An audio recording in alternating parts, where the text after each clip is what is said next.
I don't know what's worse. Hearing your wife lie to you or catching her in the act and realizing she's been doing it for a while. That night I found out both. It was a Thursday evening. Cold, quiet, the kind of evening when the city lights seem to hum and every sound feels sharper. Emily said she was going out with the girls. A casual dinner after work, nothing fancy. She had said it like a habit, the way someone tells you what you already expect to hear. But something in her tone. It wasn't casual. It was distant. We'd been married for 7 years, and I could read her moods better than any text message. Her words were fine, but her eyes had changed weeks ago. Less warmth, less softness. The kind of change that tells you someone's heart has already begun to drift elsewhere. I tried to trust her. God knows I tried. But that night, as I stood in the kitchen cleaning up dinner for one, her message came. Don't wait up for me. I might be late. Something inside me stirred, a quiet ache that whispered, check. And so, I did something I never thought I'd do. I opened her location app. The dot blinked. Not near any of her friends' addresses. Not at the restaurant she mentioned last week. Instead, it sat near a cozy Italian place downtown, a spot we used to go to for anniversaries. The irony was almost cruel. I told myself I was being paranoid. Maybe one of her friends suggested the place.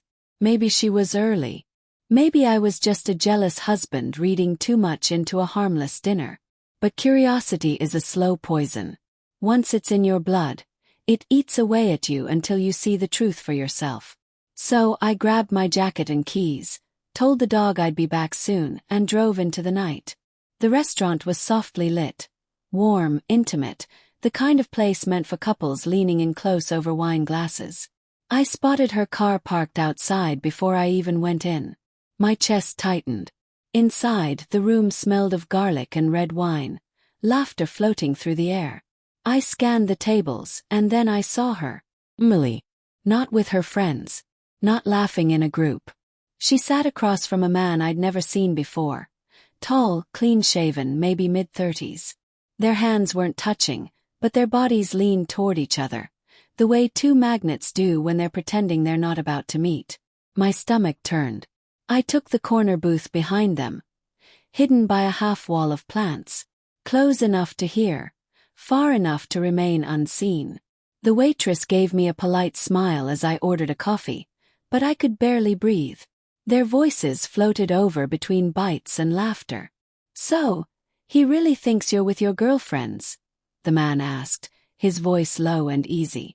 Emily smiled, that smile I used to see every morning. He doesn't need to know everything.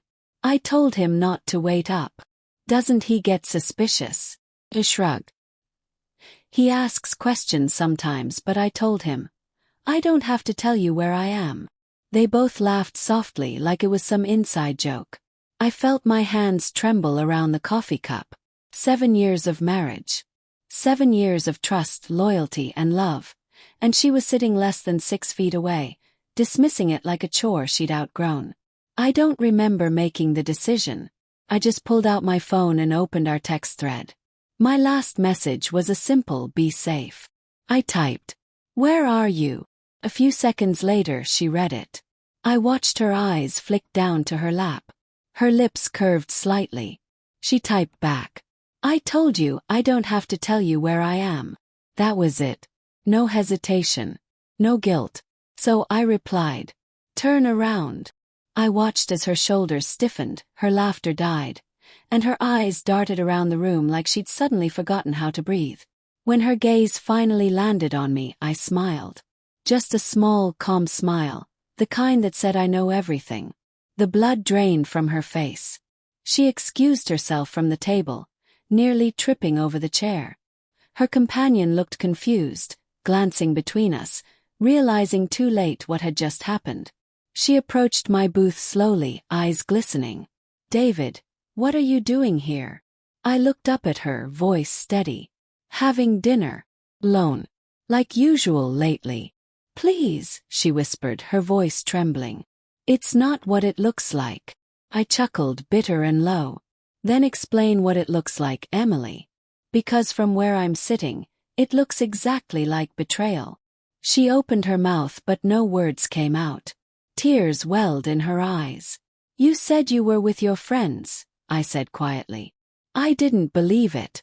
I didn't want to believe it. But you made it too easy. David, please, let's not do this here, she said, glancing around embarrassed. Can we just go home and talk? Talk, I said, my voice shaking with restrained fury. You mean the way you talked to him? Or the way you lied to me? Her lip quivered. It's not serious. I needed someone to talk to. You've been so distant. Don't, I snapped. Don't you dare make this about me. The man stood up from the other table, awkwardly adjusting his jacket. Maybe I should go, he muttered. Yeah, I said, staring right at him. Maybe you should. He left, head down, leaving Emily standing there, small, pale, shaking. For a long time, neither of us said anything. The restaurant's chatter continued, oblivious to the wreckage at table 5. We drove home in silence. The air between us was heavy, suffocating. Every red light felt like a pause before another heartbreak. When we got inside, she sat on the couch, face buried in her hands. It wasn't supposed to happen like this, she whispered.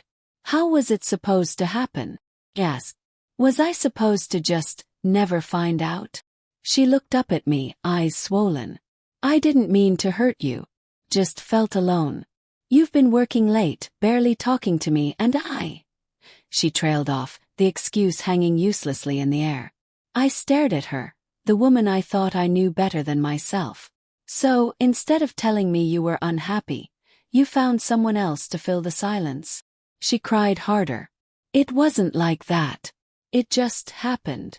I shook my head. Cheating doesn't just happen, Emily. You make choices, one lie after another until the truth disappears. For the first time in my life, I didn't feel love looking at her. Felt hollow. I slept in the guest room that night. Or tried to. My mind replayed every moment, her laughter, her words, her lies. In the morning I found her at the kitchen table, eyes red, a cup of untouched coffee in front of her. I'm sorry, she said softly. I'll end it. Please, can we try again? I looked at her, really looked at her. The woman I married was still there somewhere, but she wasn't mine anymore. Emily, I said quietly, I think you already ended it. She started to cry again, reaching for my hand, but I pulled away. You said you didn't have to tell me where you were. And you were right. You don't owe me anything anymore. I grabbed my jacket, walked to the door and paused. Good luck, Emily. Her sobs echoed behind me as I closed the door. Weeks passed. I moved out, started staying with my brother. The first few days felt unbearable. Every morning my hand still reached for the other side of the bed. Every night I half expected her texts. But over time the silence became lighter.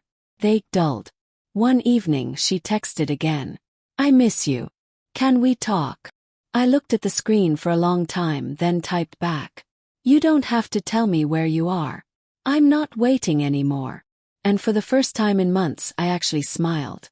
Not because I was happy, but because I was finally free.